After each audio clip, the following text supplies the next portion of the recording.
Well, tonight, 4 people are behind bars, and Douglas County deputies say one apartment in Elkhorn was the source of months of a crime plaguing an entire neighborhood.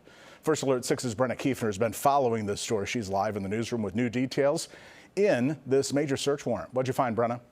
Yeah, Brian, Sheriff Aaron Hansen is calling this apartment a den of thieves. And tonight, deputies say months of crime in one neighborhood all trace back to just one address.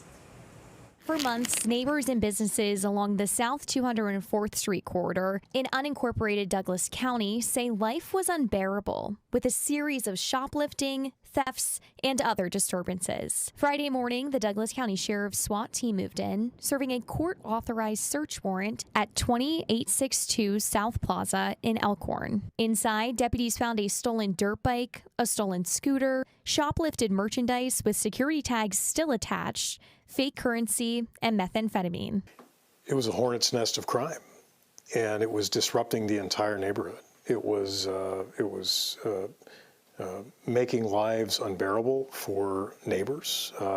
It was disrupting business for nearby businesses. 4 people were arrested: 22-year-old Demarion Scaife, 19-year-old Markel Maxwell, 20-year-old Brandon Scott, and 40-year-old Russell Calloway, facing charges ranging from felony theft to drug possession. And the sheriff says the depth of this crime didn't become clear until deputies were actually inside.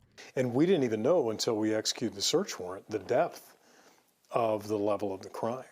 It wasn't until we made entry into the apartment and we found multiple items of stolen garments with price tags still on them, security tags still on them. This isn't the first time deputies have been to this address. Back in February, Scaife was arrested on 2 felony firearm charges and then released on bond in March. The sheriff says Scaife was supposed to be under pretrial supervision when these new crimes happened. I think it's not unreasonable for the citizens of Douglas County to expect that when someone is under the supervision of Douglas County for committing a crime and being out on bond, that they be supervised such that they don't commit more crimes. The sheriff says this case also highlights a growing challenge. As unincorporated Douglas County expands rapidly, so do the public safety demands that come with it. Hansen says it will take the entire criminal justice system working together to keep repeat offenders from creating new victims. This family was very well known. The gang investigators know them well. And that's why it's doubly frustrating that when law enforcement works so hard to take one of the ringleaders of this group into custody in February, they do their job, they book them into jail. We need better teamwork in the rest of our criminal justice partners and the community to make sure that we follow through. Now, this investigation is still ongoing. Deputies say they're working to identify every business that was victimized by this group.